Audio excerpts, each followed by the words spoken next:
Bismillahirrahmanirrahim. Assalamualaikum warahmatullahi wabarakatuh.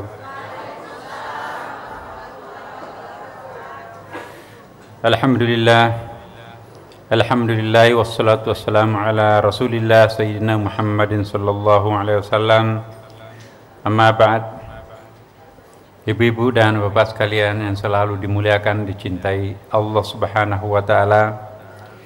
Marilah kita membuka pengajian kita dengan bersama-sama memohon kepada Allah Subhanahu wa taala agar detik-detik menjelang bulan suci Ramadan ini kita semakin dekat dengannya, dan bulan suci Ramadan kalau perlu perasaan kita sudah menyatu dengannya.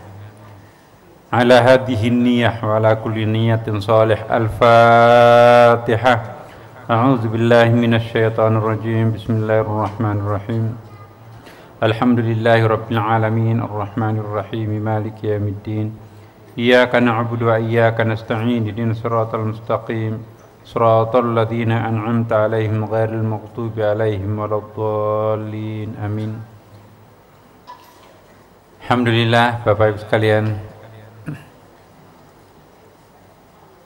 Sebelum kita memasuki materi inti kita, izinkan saya mengingatkan kepada kita semua dulu, ada 6 hal yang perlu diperhatikan saat-saat mendekati bulan suci Ramadan. Saya yakin kita sudah tahu semuanya, tetapi mengingatkan kembali, ya. Dan senang sekali pada malam ini kita bisa berjumpa. Terasa hawanya Ramadan itu sesungguhnya sudah ada di dalam benak kita. Itu satu tanda-tanda baik, Bapak Ibu. Kalau hawa-hawa Ramadannya datang lebih awal sebelum Ramadannya, itu menurut kalangan arifin itu pertanda insya Allah bulan Ramadan kita akan datang lebih baik. Belum Ramadan tapi sudah terasa suasana Ramadannya, ya. Dan alhamdulillah Bapak Ibu juga terima kasih doanya. Saya semalam juga baru tiba dari menyelenggarakan umrah undangan pemerintah Saudi Arabia, dan alhamdulillah di depan Ka'bah selalu ada wajah Bapak Ibu. Ya, saya nggak tahu kenapa. Mungkin karena merasa bersalah, berdosa, meninggalkan tugas saya, sehingga di depan Ka'bah, ya Allah, jamaah saya, teman-teman saya, dan bapak-bapak, ibu-ibu saya, semoga ya di tempat-tempat tertentu di Mekah, di Madinah, semoga betul-betul dikabulkan Allah Subhanahu wa taala. Kita saling mendoakan. Yang pertama yang harus kita perhatikan sebelum datang bulan suci Ramadan ialah kita perlu menanamkan tekad yang bulat dan tekad yang kuat, full power, ya, untuk menyiapkan diri memasuki bulan suci Ramadan dengan niat setulus-tulusnya, seikhlas-ikhlasnya, sepasrah-pasrahnya kepada Allah Subhanahu wa taala. Dalam pandangan tasawuf, Bapak Ibu, niat itu tidak terletak di bibir, tidak terletak di mulut. Niat itu terletaknya di hati. Dan niat itu pun juga bukan membaca. Misalnya kita sering melakukan nawaitu shauma ghadin an adai fardhus syahr Ramadan lillahi ta'ala. Itu memang formalnya niat itu, tetapi kalangan sufi berniat itu bukan pada waktu Ramadan tiba. Sekarang inilah memasang tekad yang bulat, memasang, ya saya tidak ingin menggunakan ambisi, ya, tekad yang bulat bahwa Ramadan kali ini harus lebih baik daripada bulan-bulan sebelumnya. Kalau perlu Ramadan kali ini lebih baik daripada Ramadan sebelumnya. Jadi tekad ini perlu kondisi batin. Ya. Tekad yang sangat kokoh dan sangat kuat inilah nanti yang mempengaruhi konsep adrenalin kita itu, inner power kita itu, untuk melakukan sesuatu yang mungkin kalau sepintas lalu kita nggak mampu melakukan, tapi kok bisa? Contohnya, orang yang sedang mengidap penyakit tertentu, secara dokter, medis, dan secara pengalaman sehari-hari nggak bakalan bisa berpuasa. Jangankan berpuasa sehari, setengah hari saja itu sudah mulai lunglai gitu. Tapi karena ada tekad yang kokoh, yang kuat, yang kita bangun sebelumnya, dan itu diperbaharui keesokan harinya, dan terus menerus kita pendam dalam hati kita sebuah keyakinan besar bahwa insya Allah kali ini saya bisa berpuasa. Ya, maka berlaku hadis Nabi, innallaha kana fi auni abdi, innallaha kana fi abdi bi. Ada redaksi yang lain bagi macam-macam. Sesungguhnya Allah itu memihak kepada kata hati hambanya. Ya, coba misalnya Bapak Ibu kalau mendaki gunung, kalau perasaannya mengatakan aduh saya nggak bisa ini, tingginya seperti itu, saya nggak bakalan bisa, itu pasti nggak bisa. Lantai berapa?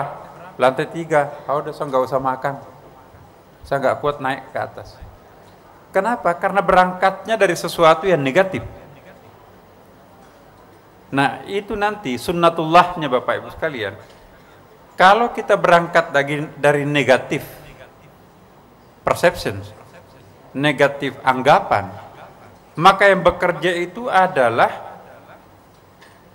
energi-energi negatif itu sendiri yang membuat kita itu loyo. Tapi sebaliknya, kalau terpatri, terpasang, tertancap sebuah tekad yang sangat besar, insya Allah masa orang bisa, saya tidak bisa. Insya Allah aku bisa. Dilarang pun, Pak, jangan, Ibu jangan, ketinggian. Enggak, saya akan coba. Subhanallah. Menjadi bisa yang tidak bisa. Menjadi dapat apa yang tidak dapat. Kenapa? Karena Allah memihak kepada kata hati yang paling dalam seorang hamba.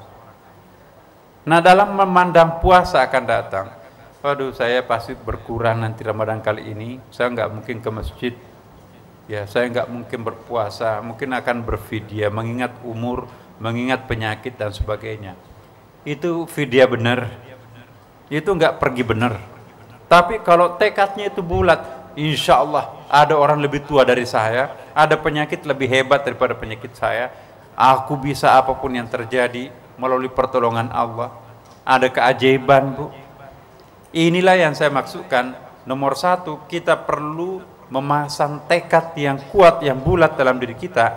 Insya Allah bulan Ramadan kali ini kualitasnya akan lebih baik daripada bulan sebelumnya. Ya. Jangan ada niat loyo. Segala niat yang loyo akan menghasilkan improduktivitas.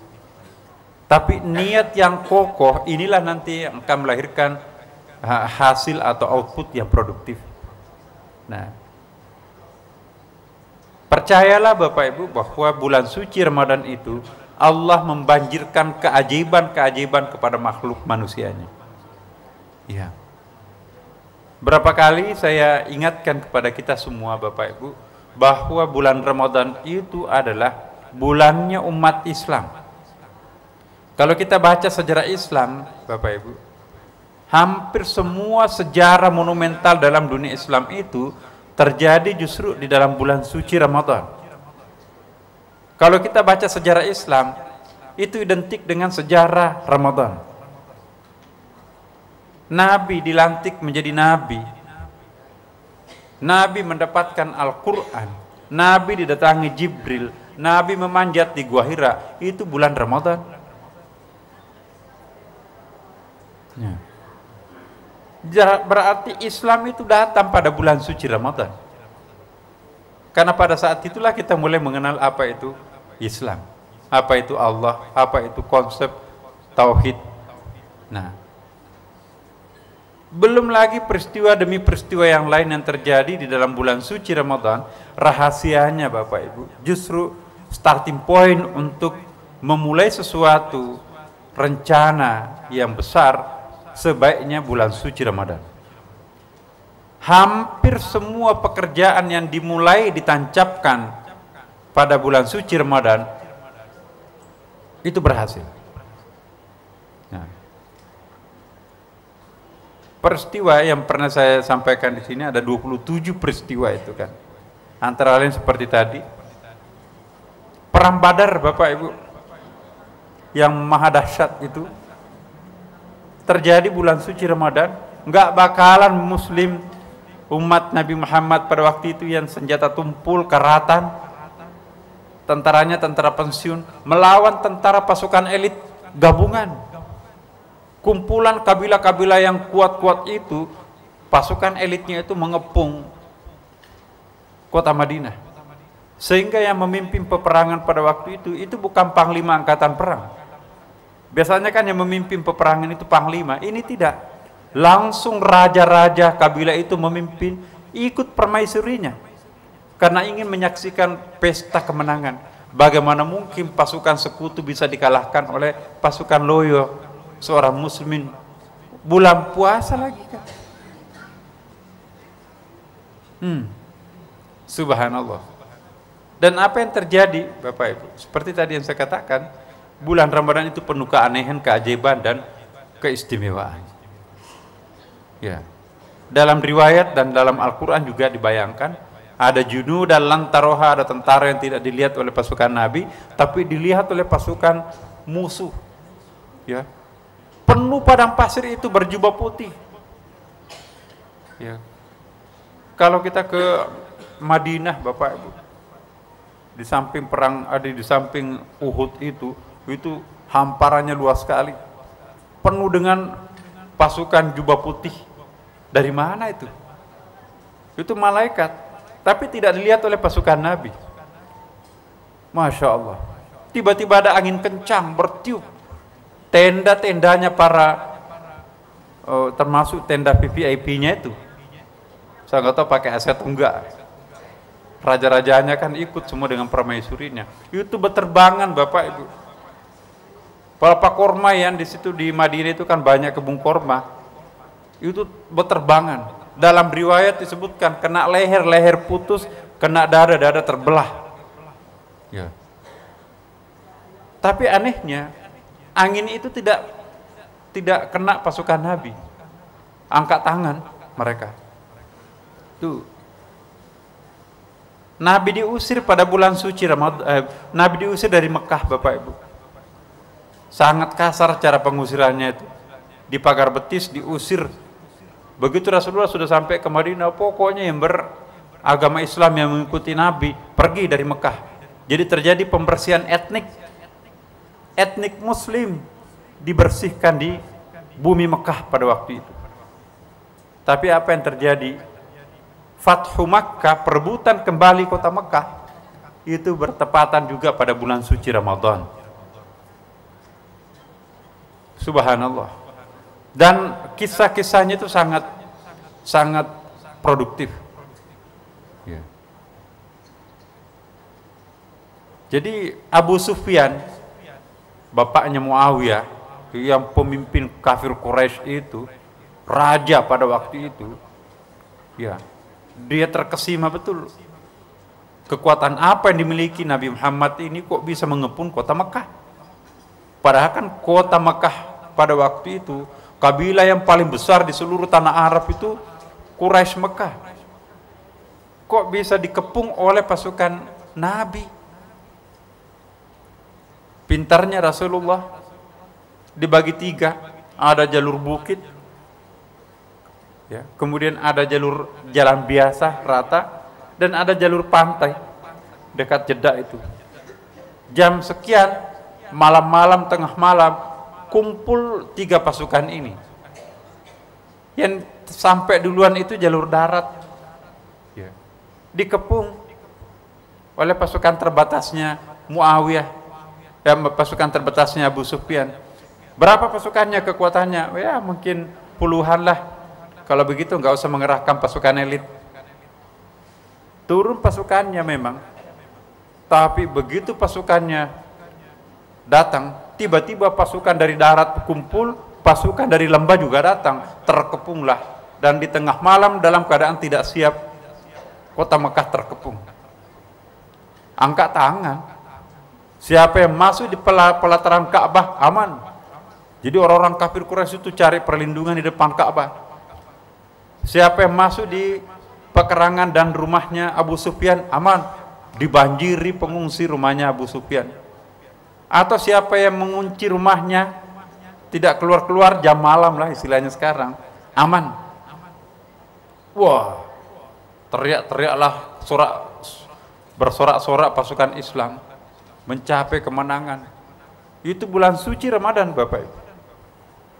Mestinya orang loyo, mestinya karena nggak makan siang, kan panas terik seperti itu. Ramadan artinya membakar karena panas teriknya. Kemarin di Mekah Bapak Ibu 47 derajat.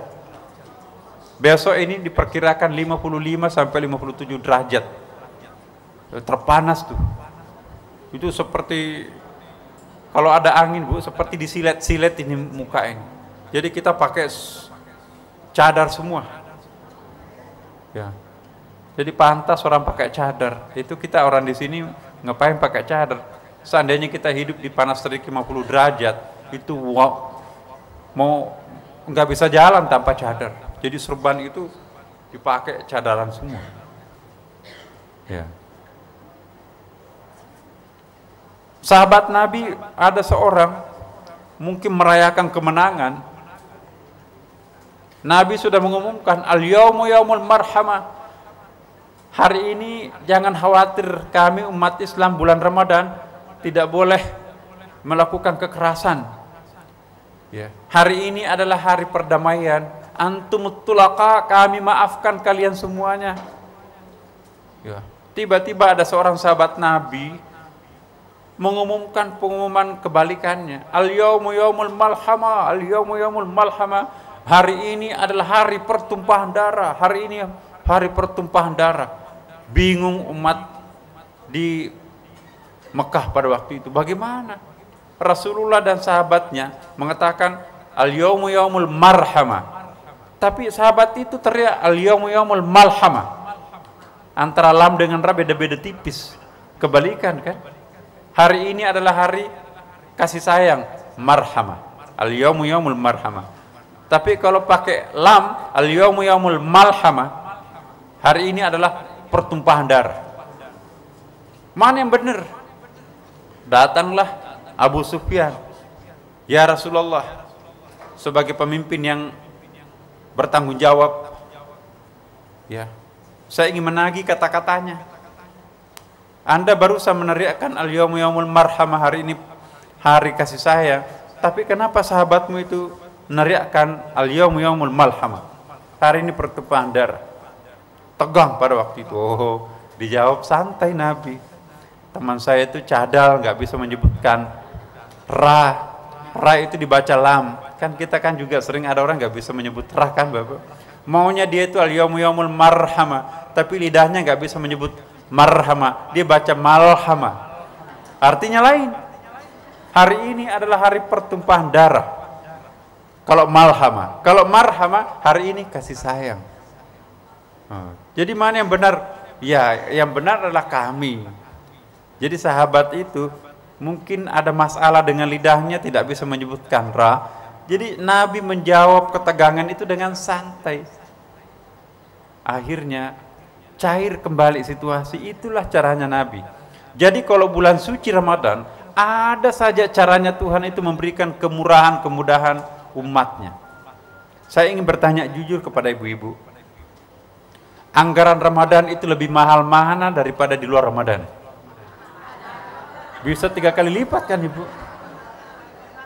Ya.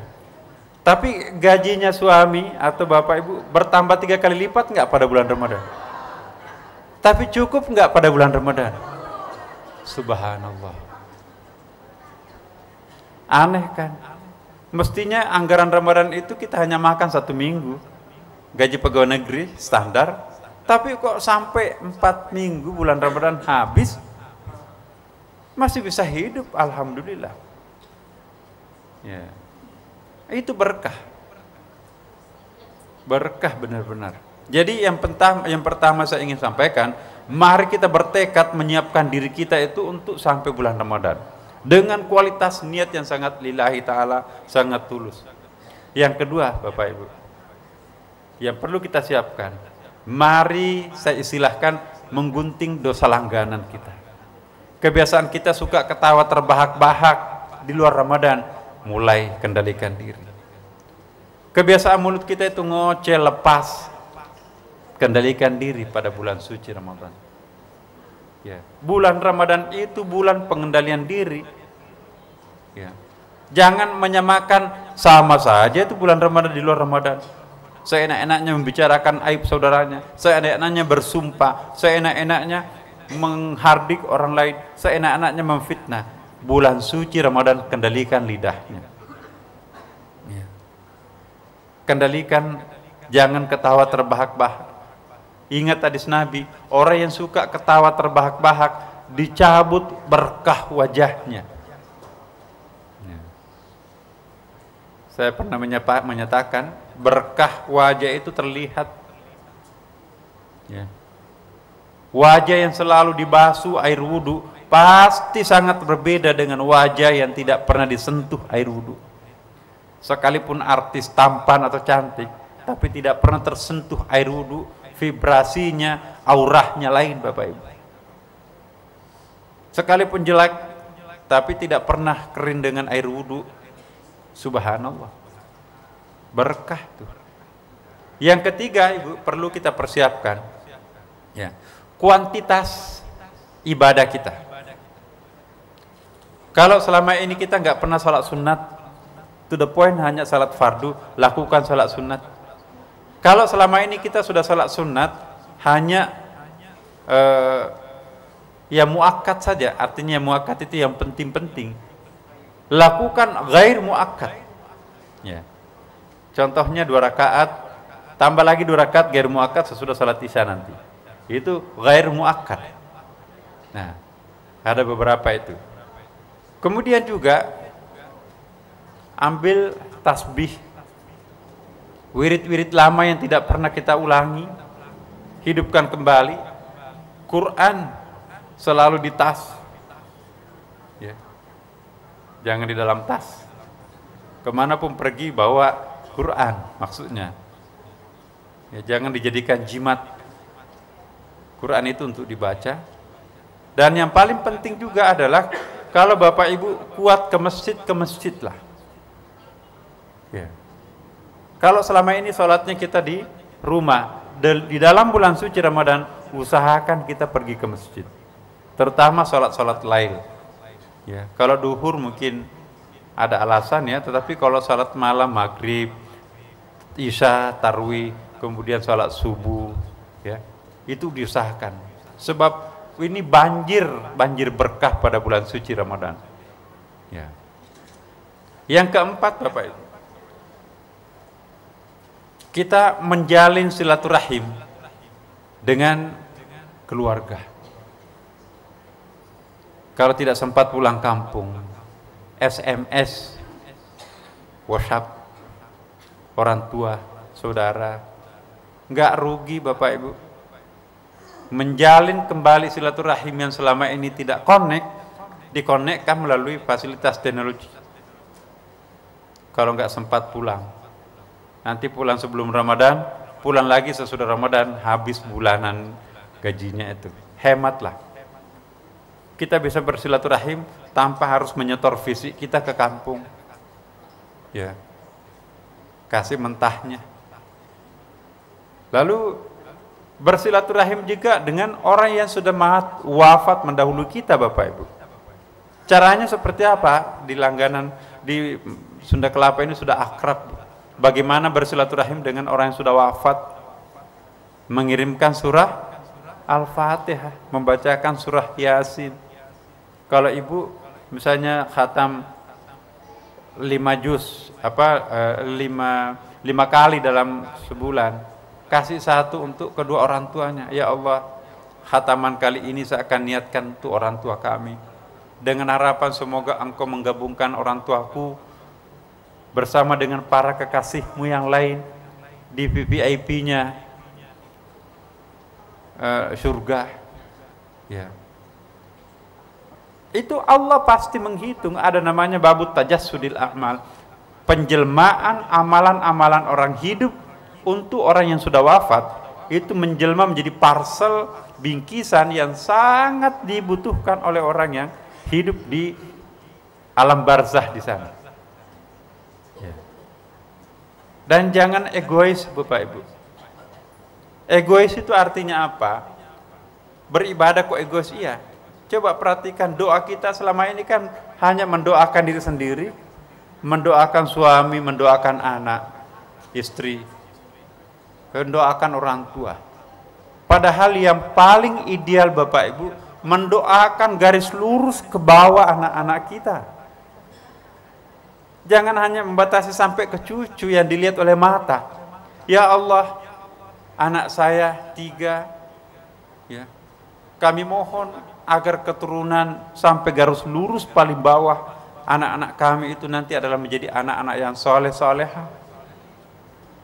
Ya, itu ada efeknya loh Bapak Ibu. Makanya itu kalau, mohon maaf ini, kalau tiba-tiba kita melihat ada anak, ini ada kelebihannya anak ini, sebelum kejadian sudah ada tanda-tanda yang dia saksikan, ya. Atau sering di mukasyafah, ya, istilah tasawufnya, tersingkap sesuatu, ya. Itu biasanya memerlukan waktu puluhan tahun orang untuk melakukan suluk. Dia nggak pernah melakukan apapun, tapi kok sensitif sekali batinnya. Orang itu, anak itu bukan anak sembarangan. Urut garis lurusnya ke atas, mungkin 7 lapis yang sebelumnya ada wali di atasnya. Ada orang saleh yang pada waktu itu berdoa menangis di depan Ka'bah atau di mana, betul-betul dia doakan anak turunan saya tanpa batas. Tidak mungkin ada yang gratis Bapak. Tiba-tiba kok anak ini, ya kalau ada yang konsultasi ke saya Bapak Ibu, saya tanya, itu neneknya siapa? Kiai atau ulama? Enggak Pak. Coba urut silsilahnya ke atas, ketemu enggak dengan seseorang? Oh iya sih Pak, katanya itu masuk ke sunan yang ke, ya udah. Kekasih Tuhan yang berdoa apa ditolak enggak? Ya. Jadi keistimewaan spiritual yang dialami seseorang mungkin bukan doa orang tuanya, mungkin bukan doa kakek neneknya, tapi doa kakek leluhurnya di atas itu. Doanya apa? Ya Allah, anak saya garis lurus ke bawah tanpa batas. Itu cara doa Nabi. Mendoakan pun juga ke atas tuh. Maka itu Rasulullah menganjurkan kita itu menghafal leluhur kita setinggi-tingginya ke atas. Itu kan dalam riwayat itu ada itu, Nabi Muhammad itu silsilahnya sampai ke Nabi Adam kan. Dia hafal oleh Pak Kiai Agil Siraj itu. Ketemu dengan Ismail, ketemu dengan Nabi Ibrahim, ketemu dengan di atasnya Nabi Ibrahim, Nabi Nuh, sampai ke Adam. Ya. Ketemu juga sampai sekarang Habib yang keberapa, itu silsilahnya itu. Jadi Habib-Habib yang istimewa termasuk di Jakarta ini, itu kalau kita buka silsilahnya itu ketemu dengan sanadnya Nabi. Jadi disunatkan bahkan. Nah kita anak-anak kita itu Bapak Ibu mohon maaf, kakeknya saja banyak yang dia nggak tahu namanya. Yang dia tahu itu teman Facebooknya hafal tuh. Tapi suruh hafal neneknya, kakeknya siapa sih namanya kakeknya? Dia nggak tahu. Apalagi kalau bapak ibunya sekuler. Kalau orang sudah mati nggak usah sebut-sebutlah. Ya. Ya Allah, masa kakeknya saja nggak tahu? Apalagi 7 lapis. Coba kita lihat sejarah Nabi itu di Khulasa Nurul Yaqin atau di sirah-sirah kecil-kecil pun juga sampai kepada Bani Kinanah itu berapa lapis ke atas Nabi itu kan? Ya. Bin panjang sekali. Nah, kita berdoa Ibu, Bapak, garis lurus ke bawah sampai tak terbatas dan garis lurus ke atas. Seandainya kita bisa menyaksikan Bapak Ibu, leluhur kita 7 lapis ke atas itu efek doa kita, ya Allah, kan kita nggak mungkin ada tanpa mereka kan, genetiknya turun ke kita.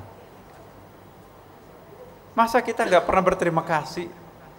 Tidak ada anak tanpa ada kakek, tidak ada cucu tanpa ada orang tua. Terima kasih kita terhadap mereka apa? Jadi egois sekali kalau berdoa hanya orang tua. Kan ada wazriyatina, zuriyah itu artinya bukan anak saja, tapi garis lurus ke bawah sampai cucu 7 lapis ke bawah itu. Nah, di dalam bulan puasa Bapak Ibu, kita perkaya doa. Tidak sumbing mulut ini kalau menambahkan sedikit kata di situ, ya Allah, dan garis lurus ke bawah. Nanti kalau anak itu dikasih anugerah Tuhan menjadi anak saleh saleha, dia pasti mendoakan juga leluhurnya ke atas. Seperti Bapak Ibu, kita datang di sini, apakah karena doa orang tua kita? Belum tentu. Kedua orang tua kita itu mungkin sibuk perang melawan penjajah itu, nggak ada waktu sekolah agama, nggak ada waktu untuk berdoa. Tapi orang tuanya orang tua yang belum ada penjajah pada waktu itu, di bawah pohon yang masih rindang di Jakarta, penuh kebun karet di sekitar sini, apapun ditanam itu panen, nggak ada waktu berdoa kepada Tuhan, ya Allah, anak-anak cucu saya nanti mudah-mudahan. Nah, kita yang terima sekarang ini. Ya. Jadi silaturahim baik yang masih hidup maupun yang sudah wafat. Yang keempat Bapak Ibu, perbaiki hubungan keluarga. Bulan suci Ramadan ini sesungguhnya adalah bengkel keluarga Bapak Ibu. Tidak ada tempat, tidak ada waktu yang paling istimewa untuk merujukkan kembali jarak yang berbeda, jarak yang ada antara kita dengan keluarga yang lain. Coba efeknya sahur bersama berjamaah itu kan Bapak Ibu. Kalau breakfast ya, makanan sarapan pagi itu, kadang-kadang Bapak udah saya nggak usah sarapan di kantor aja mah. Soalnya kenapa? Mau rapat, kalau nunggu sarapan belum siap nanti telat. Ya banyak alasan. Padahal mampirnya kemana gitu kan. Ya. Tapi kalau sahur jarang tuh suami itu, Mas saya nggak usah sahur, ini nanti mau buru-buru kantor. Kantor apa? Jam 4, jam 3 malam tuh. Itu istri kedua itu, ketiga, keempat gitu. Jadi kesempatan paling bagus merukunkan keluarga itu bulan Ramadan. Sahur bersama Bapak Ibu. Buka bersama juga. Ya.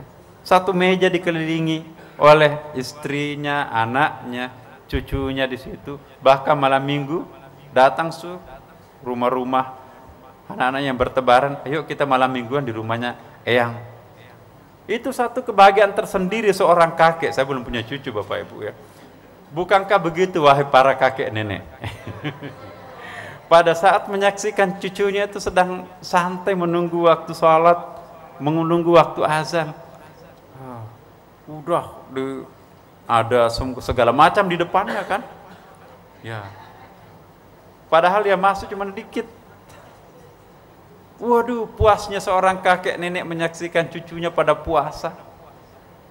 Anak-anaknya juga, ya, dengan mantunya sekalian di situ berjamaah makan. Subhanallah. Ya. Betapa bahagianya seorang orang tua menyaksikan anaknya, cucunya itu akur makan berjamaah. Iya. Itu. Pergi salat bareng berjamaah, yuk tarawih. Pergi i'tikaf. Saya bayangkan seperti kita di Masjid Sunda Kelapa ini. Di bawah pohon di sana itu ada satu keluarga. Dapurnya pindah ke bawah pohon. Ya, subhanallah. Makan, camping di masjid, memperebutkan berkah Tuhan. Mana ada di luar Ramadan seperti itu? Ya. Jadi bengkel keluarga yang paling bagus itu adalah bulan suci Ramadan, Bapak Ibu. Rumah tangga anak-anak kita yang bermasalah, insya Allah datang bulan Ramadan akur kembali. Ya. Maka itu kita perlu juga menciptakan suatu kondisi emosional dalam bulan suci Ramadan. Ya. Pak, nanti kita buka apa lagi? Oh iya, kita mau seperti ini. Nak, tanya mau buka apa? Ya, saya mau ini. Ya, ada aja rezeki itu datang tuh pada bulan suci Ramadan. Nah, subhanallah. Nah, suasana batin seperti ini keluarlah hadis Nabi, al-barakatu fil jamaah. Berkah itu terletak pada suasana berjamaah. Ya, sedikit rebutan, tapi itu asyik tuh berjamaah. Habis itu sholat tarawih berjamaah. Subhanallah. Habis itu sholat subuh berjamaah. Habis itu ngaji bareng. Ya. Bahagia sekali. Ya. Ayo kita malam ini kita tarawih di mana? Kita ke Sunda Kelapa. Bagaimana kalau kita ke Sunda Kelapa tak tergantikan. Wah. Iya. Subhanallah Bapak Ibu. Jadi yang kelima, nah ini penting. Pasrah tawakal Bapak Ibu. Ya, saya tadi sudah bikin tapi ini ada masalah di komputer. Tawakal itu artinya apa, Bu? Begini. Tawakalnya Ramadan begini. Ya Allah, saya sudah berusaha untuk membuat puasa saya terbaik. Tapi ternyata masih keceplos tadi siang di kantor. Masih terlanjur bicarakan aib tetangga. Ya. Ketika tadi naik mikrolet, saya nggak sadar kalau mata saya menancap ke orang di depan saya. Ya Allah, tadi waktu lewat di sana itu saya lupa kalau saya itu puasa. Jadi tawakal artinya pasrah. Seperti inilah kemampuan saya ya Allah. Terserah engkau mau memberikan pahala berapa, mau menghargai berapa. Inilah kemampuan aku. Itu namanya tawakal. Saya berusaha untuk bertekad tidak akan melakukan dosa kecil apalagi yang besar. Tapi terpeleset sedikit. Pasrah kepada Tuhan ya Allah. Sepertinya Tuhan terbayang di hadapan kita. Memang kamu adalah manusia biasa. Memang kamu bukan nabi. Memang kamu adalah seperti apa adanya. Tapi kesadaranmu menyadari bahwa engkau tadi bersalah, itu justru poinnya sangat penting buat. Ya. Subhanallah. Kita dengarkan suara azan dulu Bapak Ibu. Iya, Bapak Ibu, pasrah di situ. Kita menyerahkan diri kita sepenuhnya sesuai kemampuan kita kepada Allah. Ya Allah, hanya seperti ini kemampuanku ya Allah. Justru karena merendah di hadapan Allah seperti ini, ya, menyadari kelemahan kita, ya Allah aku tidak bisa seperti mereka, ya Allah aku belum bisa seperti yang dicermahkan orang. Karena kalau kita mendengarkan ceramah Bapak Ibu, seringkali kita yang diceramai itu merasa berkecil hati ya, kerdil. Aduh, saya masih jauh kok dengan apa yang dikatakan Pak Ustadz. Selalu apa yang diceramahkan Pak Ustadz itu lebih ideal, seolah-olah itu jauh sekali dengan kita. Iya kan Bapak Ibu? Seringkali begitu. Ya. Apalagi kalau penceramahnya pingin apa ya? Ya pingin niatnya baik insya Allah. Kadang-kadang kita jamaah kita itu makin jauh daripada kenyataan.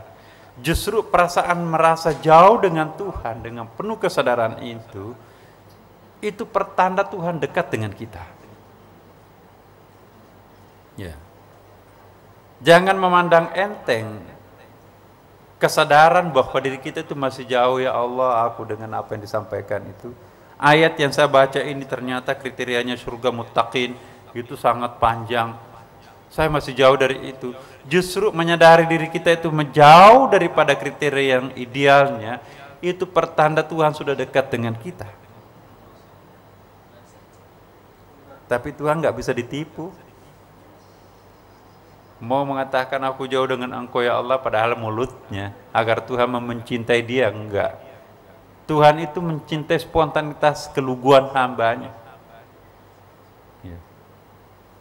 Maka itu ada hadis Nabi kan, Allah lebih mencintai, Allah lebih senang mendengarkan jeritan tobatnya para pendosa ketimbang gemur tasbihnya para ulama. Orang penjahat, pendosa tiba-tiba menangis terseduh-seduh menyesali kemaksiatan, dosa besar yang pernah dialami, ya, itu gak mungkin nangis palsu itu, ya. Itu lebih merdu kedengaran Tuhan ketimbang gemuruh tasbihnya para ulama yang setiap hari memang ucapannya seperti itu, ya. Perempuan itu nakal, jangan dekat di majelis kami, kita ini kan orang bersih-bersih, jangan mengotori jamaah kami, jangan dekat-dekat itu perempuan itu. Kata Rasulullah dalam hadisnya kan, Habib itu penghuni neraka, perempuan nakal yang mau insaf itu penghuni surga. Ya. Jadi jangan memandang enteng perbuatan niat luhur itu Bapak Ibu. Ya. Kemarin di depan imam Masjid Haram Bapak Ibu, jadi kita diberi kesempatan dialog dengan imam Madinah, dialog dengan imam Mekah. Ya, ada seorang ustadz bertanya ke imam Mekah, saya membaca sebuah hadis, kata Pak Kiai itu, ada seorang ditunjuk oleh Rasulullah itu penghuni surga. Akhirnya saya pergi memperhatikan orang itu, apa rahasianya kok dijamin masuk surga. Bermalam di rumahnya 1 hari, dia nggak melihat apapun keistimewaannya orang itu.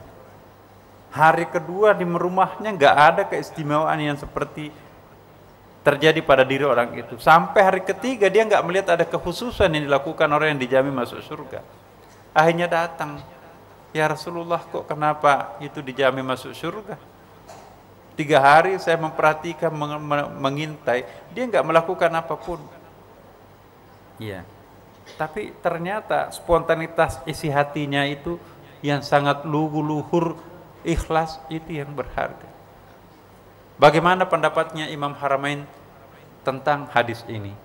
Ternyata pendekatan formal itu yang sekian rakaat, sekian panjang wirid dan sebagainya, itu ada yang dipandang enteng, seolah tidak punya arti. Tapi ini kan hanya biasa, sangat manusiawi, manusia biasa banget katanya. Tapi kok dijamin masuk surga? Dijawab oleh Imam Masjid Haramain, ya tidak gampang menjadi imam Masjid Haram, harus kiai benar-benaran, alim benar, bahwa itulah suara hati yang sangat tinggi, ya lillahi ta'ala, hanya Allah yang tahu, ya. Dan kenapa Rasulullah mampu membaca orang ini penghuni surga? Jadi mata Nabi yang meminjam mata Tuhan dalam memandang, itu tahu kalau wajah-wajah mana penghuni surga, wajah-wajah mana penghuni neraka, ya. Seperti wajah-wajah Bapak Ibu sekarang, insya Allah penghuni surga semua. Tapi saya bukan Nabi menilai Bapak Ibu sekarang. Ya, subhanallah Bapak Ibu. Itu. Yang keenam Bapak, apa yang perlu kita perhatikan menyiapkan Ramadan ini, yaitu memperhatikan kembali amaliyah syurutus saum, ya kan. Saya ingatkan kembali Bapak Ibu sekalian, niatnya puasa itu. Ada 2 imam mazhab berbeda di sini. Imam Syafi'i mensyaratkan niat puasa itu setiap malam. Ya, sesudah salat tarawih kita berniat. Ya, nawaitu shauma ghadin an adai fardhu syahri Ramadan hadhihi sanah lillahi taala. Saya berniat berpuasa bulan Ramadan besok lillahi taala. Setiap malam menurut Imam Syafi'i itu kita harus berniat, dan tidak boleh niat itu subuh. Harus dipakai tidur. Karena kan besok itu kan. Nawaitu shauma ghadin. Itu kalau sudah sahur itu bukan gaden lagi kan, bukan besok itu. Maka itu persyaratannya Imam Syafi'i, niat itu harus bermalam. Jadi berniatlah mumpung belum pulang ke rumah sesudah salat tarawih di sini niat. Maka itu imam sering mengingatkan kita kan, mari kita berniat untuk berpuasa besok. Itu mazhab Syafi'i. Tapi menurut mazhab Abu Hanifah, nah, tidak perlu setiap malam berniat. Cukup berniat di awal Ramadan. Ya Allah, saya berniat untuk berpuasa sebulan penuh karena Allah. Jadi tidak usah kita berniat lagi besok, lusa dan seterusnya. Dua-duanya diterima Allah, dua-duanya punya dalil. Tapi bagi saya pribadi, Bapak Ibu sekalian, dua-duanya saya lakukan. Saya berniat di awal Ramadan, ya Allah seandainya saya lupa berniat, seperti yang dikatakan oleh imam mazhab kami, Imam Syafi'i, satu saat saya tidak berniat, mungkin karena lupa atau mungkin karena apa, saya tidak berniat, maka malam ini saya berniat untuk sebulan penuh. Tapi besoknya saya berniat lagi, saya berniat lagi, saya berniat lagi. Nah, satu saat ompong niatnya ditutupi oleh niat awal itu. Ini jauh lebih baik ketimbang yang cari gampangannya. Ya. Niat yang berulang-ulang itu pasti lebih baik daripada hanya sekali berniat sebulan penuh. Ya. Kayak mengelabui Tuhan. Niat itu lebih sering lebih baik, Bapak Ibu. Nah, jangan lupa Bapak Ibu, puasa itu punya syarat dan punya wajibnya. Boleh nggak perempuan minum pil penunda menstruasi? Ya. Fatwa Majelis Ulama itu membolehkan. Tanya dokter, ada nggak efek sampingnya? Mohon maaf kalau ada dokter di sini, dokter spesialis kandungan, ya, memfatwakan nggak ada kok, itu obat biasa, nggak ada efeknya. Ya mungkin yang tidak bagus itu kalau setiap bulan, ini kalau hanya Ramadan atau mau umrah kan, atau mau haji, takutnya nanti kan pas mau tawaf, ya kan nggak boleh masuk Masjid Haram. Jadi dia minum obat sebelumnya, pas pulang ke tanah air baru berhenti minum obat, ya menstruasi di kampung atau di daerah. Nah, boleh nggak kita bulan Ramadan, kan susah mengganti itu, kalau puasa sendiri itu susah. Nah, fatwa Majelis Ulama kita di Sumatera Barat juga sudah pernah di beberapa tempat membolehkan, selama itu nggak ada efek samping buat yang bersangkutan. Ya. Boleh nggak kita musafir? Boleh menjamak sholat? Boleh nggak tidak berpuasa? Boleh, tapi harus ganti. Kalau ketuaan nggak usah ganti, fidyah atau ta'am miskin, berfidyah. Ya. Kalau sudah diberikan dispensasi, dokter mengatakan, Bapak memang sebaiknya nggak puasa, bahaya, mah dan seterusnya. Kalau betul-betul kata dokter itu seperti perasaan kita sendiri, ya udah fidyah. Tidak perlu merasa berdosa. Aduh, kok teman-teman semuanya berpuasa, saya merasa salah, berdosa sendiri, kenapa aku makan pada siang Ramadan? Yang penting tidak demonstratif makan, memamerkan makannya. Itu nggak perlu merasa berdosa. Kan kita sudah berfidyah di situ itu. Ya. Maunya kita puasa, tapi Tuhan memberikan sesuatu yang menyebabkan kita tidak bisa puasa. Tuhan juga Maha tahu. Jangan nekat berpuasa padahal dikasih keterangan dokter jangan puasa.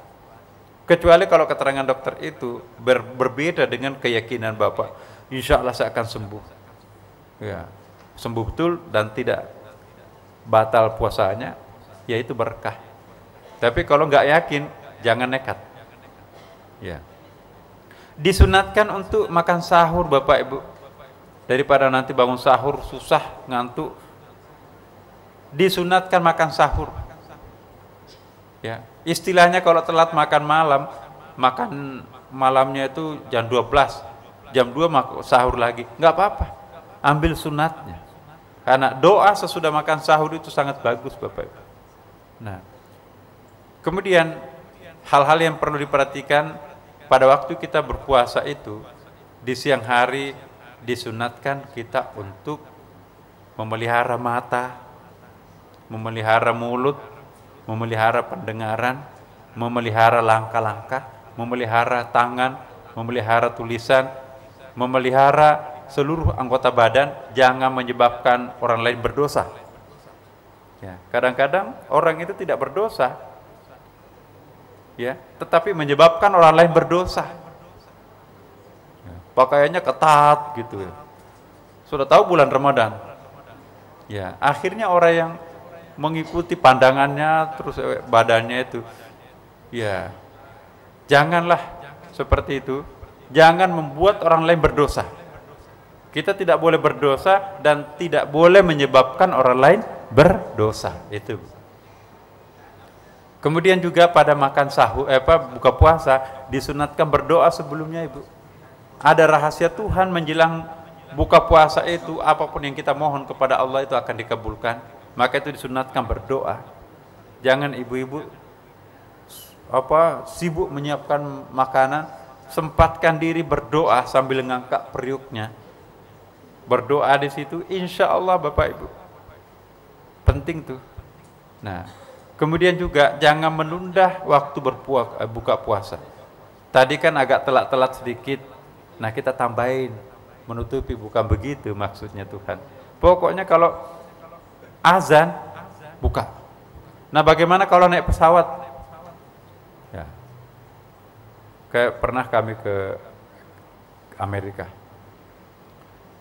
Start dari sini jam 10 pagi. Ya. Jam 2 malam masih mataharinya tinggi. Aduh, gimana ini?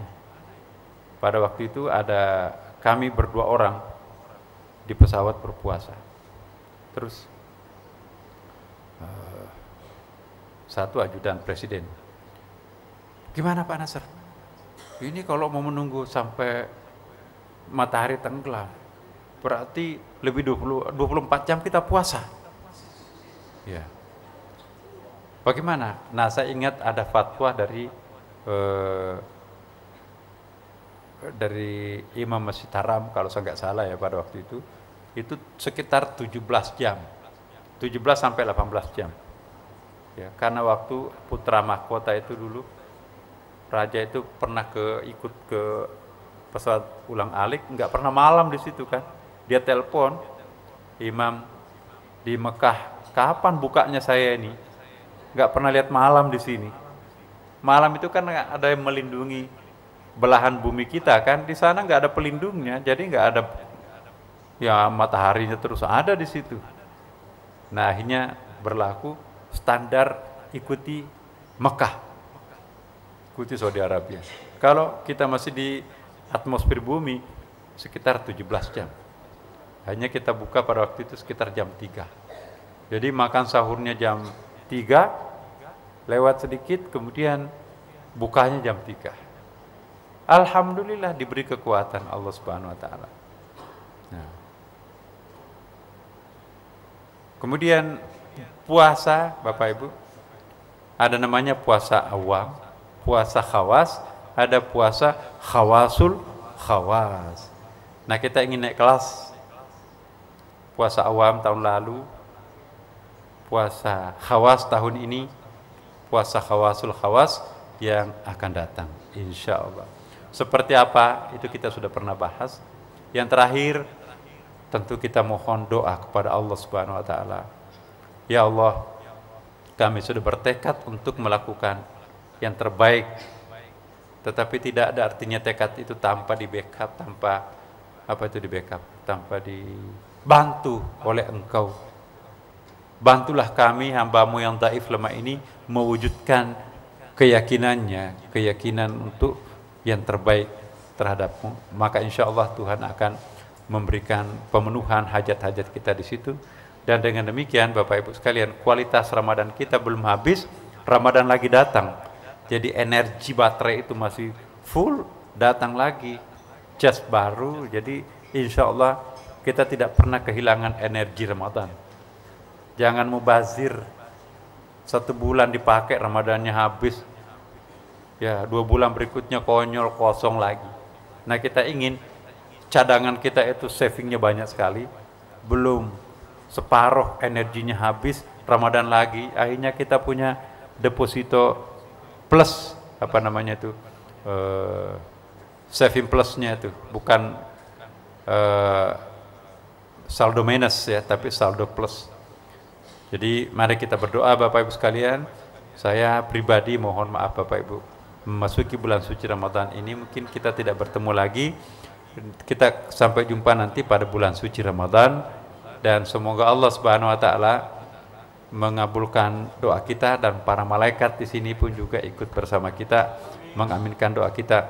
Marilah kita berdoa.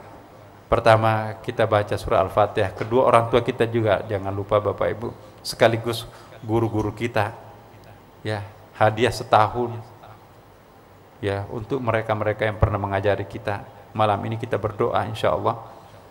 Kemudian juga siapapun yang pernah berjasa terhadap diri kita, mungkin bukan keluarga dekat tetapi sahabat spiritual, kita doakan terhadap mereka, maka insya Allah mudah-mudahan Allah akan mengabulkan dan kita semuanya akan dipelihara dalam bulan suci Ramadan.